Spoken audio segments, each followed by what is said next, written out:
59 آیت سورہ انعام کی ارشاد فرمایا وَعِندَهُ اور اللہ ہی کے پاس مفاتح الغیب غیب کی کنجیاں ہیں لا يعلمها الا هو جنہیں فقط اللہ تعالی ہی جانتا ہے وَيَعْلَمُ مَا فِي الْبَرِّ وَالْبَحْرِ اور وہ جانتا ہے جو سمندر میں ہے جو خشکی میں ہے وَمَا تَسْقُطُ مِن وَرَقَةٍ اور جو بھی پتا گرتا ہے نہیں گرتا کوئی پتا الا يعلمها مگر اللہ تبارک و تعالی اس کو جانتا ہے ولا حبۃ فی ظلمات الارض اور کوئی بھی دانہ جو زمین کے اندھیروں میں ہو ولا رطب ولا یابس الا فی کتاب مبین اور ہر خشک ایک کتاب مبین میں ہے، یعنی اس سے مراد علماء نے فرمایا لوح محفوظ کہ یہ ایک ایک چیز کا بیان لوح محفوظ میں لکھا ہوا ہے، حتیٰ کہ ایک دانہ اگر گرتا ہے ایک پتا ٹوٹتا ہے اس کا بھی ذکر لوح محفوظ میں ہے۔ اس سے ذرا ہماری بہنیں غور کریں، خاص طور پر جو تھوڑے سے کرائسس میں مبتلا ہوتی ہیں اور عمومی طور پر وہ مرد حضرات بھی جو باطنی لحاظ سے کمزور ہوتے ہیں کہ پیدر پہ اگر پریشانی آتی ہے تو وہ اللہ تعالیٰ سے بدظن اور بدگمان ہونا شروع ہو جاتے ہیں، یار پتہ نہیں اللہ بھول تو نہیں گیا، اللہ کیوں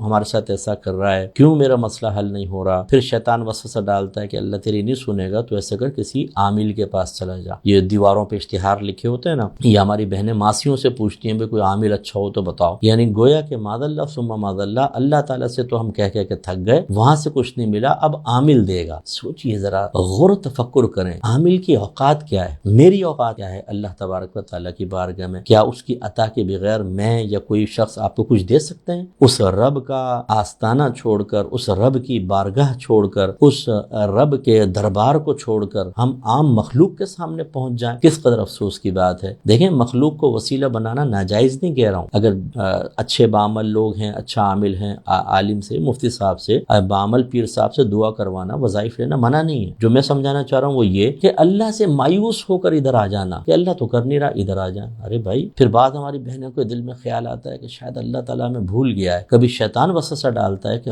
اتنی مخلوق ہے، ہو سکتا ہے اللہ کسی اور طرف متوجہ ہو، ہماری طرف متوجہ نہ ہو۔ ارے بھائی دیکھیں اللہ تعالیٰ کیا فرما رہا ہے کہ اللہ تعالیٰ جو کچھ سمندروں میں ہے، جو کچھ خشکی میں ہے، سب کو جانتا ہے اور ہمہ وقت جانتا ہے۔ اس کی توجہ بالکل کامل اور بالکل یکساں اپنی تمام مخلوق کی طرف ہوتی ہے۔ وہ رحمان ہے، وہ رحیم ہے۔ بس یہ سمجھ لیجئے کہ وہ ہمارا رب ہے، ہمارا بندہ نہیں، اور ہم اس کے بندے ہیں، معاذ اللہ اس کے رب نہیں۔ لہٰذا ہمیں اللہ کی مرضی کے مطابق چلنا ہے، نہ کہ اللہ کو اپنی مرضی کے مطابق چلانا ہے۔ یہ بس ذہن میں رکھیں، اللہ تعالیٰ آزمائش ڈالتا ہے، اپنے نبیوں پہ آزمائشیں ڈالی، نیک لوگوں پہ ڈالی ہیں، اور گناہ گاروں کو بھی وہ بعض اوقات آزماتا ہے۔ کامل وہی ہوتا ہے، کامیاب وہی ہوتا ہے جو اپنے رب کی رضا پر راضی رہے۔ یہ سوچنا کہ مجھے کوئی مصیبت ہی نہ آئے، غلط۔ بعض لوگ کہتے ہیں چلو تھوڑی بہت آ جائے، لیکن اتنی زیادہ مصیبتیں وہ آپ کو زیادہ لگ رہی ہیں، ورنہ اس سے بڑی بڑی مصیبتیں دنیا میں ہیں کہ نہیں ہیں۔ جب بھی آپ کی طرف کوئی پریشانی متوجہ ہو، ذرا لوگوں کی پریشانیوں کو ذہن میں حاضر کر لیں تو آپ کو اندازہ ہوگا۔ یا فرض کر لیں اگر آپ کی نوکری چھوٹ گئی، آپ کی موٹر سائیکل چوری ہو گئی، کسی کی ٹانگیں کٹ گئی ہیں، کوئی کینسر کے مرض میں پڑا ہوا ہے، کوئی تھیلیسیمیا کا مریض ہے اور اس کے بلڈ بار بار چینج ہو رہا ہے، ایک مہینے کے اندر 8 بوتلیں چینج ہو رہی ہیں، اس کا پیسہ دینا پڑتا ہے، اس کا علاج کروانا پڑتا ہے، اذیتیں، تکلیفیں ہیں۔ بہت سے ایسے ہوتے ہیں کہ بہنیں ہمیں ایسے بتاتی ہیں کہ ان کے شوہر مار رہے ہیں، پیٹ رہے ہیں، ہاتھ توڑ دیے، پیر توڑ دیے،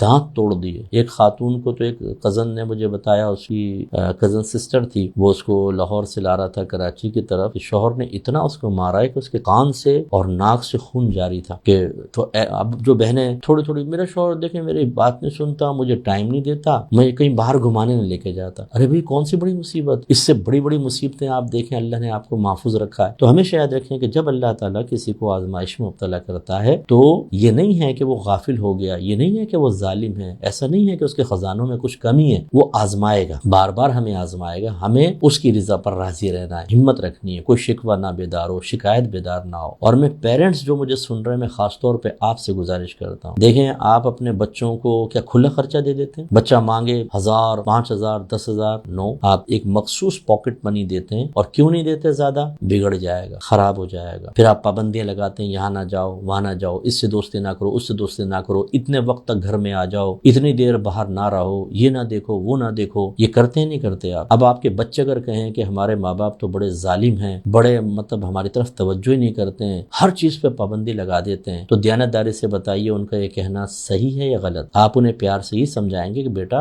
ہو سکتا ہے تمہیں ابھی ہماری حکمت سمجھ میں نہ آ رہی ہو، لیکن جب تم خود ہماری جگہ ہوگے نا سب سمجھ میں آئے گا. یہ کہتے نہیں کہتے؟ تو پھر اللہ تبارک و تعالیٰ کے بارے میں ہمارا کیا گمان ہے؟ کیا ہمارا علم اللہ کے علم کے برابر ہے؟ کیا ہم اس کے تمام کاموں کی حکمتیں جانتے ہیں؟ نہیں. جس طرح ہمارے بچے ہمارے بہت سارے کاموں کی حکمتیں نہیں جانتے تو زبانیں اعتراض دراز کر دیتے ہیں، اسی طرح ہمیں اللہ تعالیٰ کے کاموں کی حکمت معلوم نہیں چلتی ہے تو ہم بھی ایسا کر دیتے ہیں، حالانکہ ایسا نہیں کرنا چاہیے. اس لیے میں گزارش کرتا ہوں اپنے تمام بھائیوں بہنوں سے کہ خدا را اللہ تبارک و تعالیٰ کی رضا پر راضی رہنے کی کوشش کریں اور سمجھ جائیں کہ اللہ تعالیٰ کبھی غافل نہیں ہوتا. ہم وقت ہماری طرف ہر ایک کی طرف یکساں متوجہ ہوتا ہے، نہ وہ سوتا ہے، نہ وہ کھاتا ہے، نہ وہ پیتا ہے، نہ اس کو اونگ آتی ہے، نہ وہ غافل ہوتا ہے، اور نہ ہی اس کے خزانوں میں کچھ کمی ہے. اگر اللہ تعالیٰ کچھ کم دیتا بھی ہے تو اس میں بھی اس کی حکمت ہوتی ہے. اگر ہم میں سے کوئی ایسا تھا جس نے اللہ تعالیٰ کی بارگاہ میں کلمہ شکوہ شکایت بیان کر دیا تھا، اللہ سے ناراضگی کا اظہار کیا تھا، اللہ کو اپنی مرضی کے مطابق چلانے کی کوشش کی تھی، جب اس میں ناکام ہوا تو معاذ اللہ شکوہ کرنے لگ گیا، تو فوراً اللہ کی بارگاہ میں توبہ کریں اور اپنے رب کی طرف رجوع لائیں. وہ بڑا کریم ہے، رحیم ہے، بہت عطا فرمائے گا.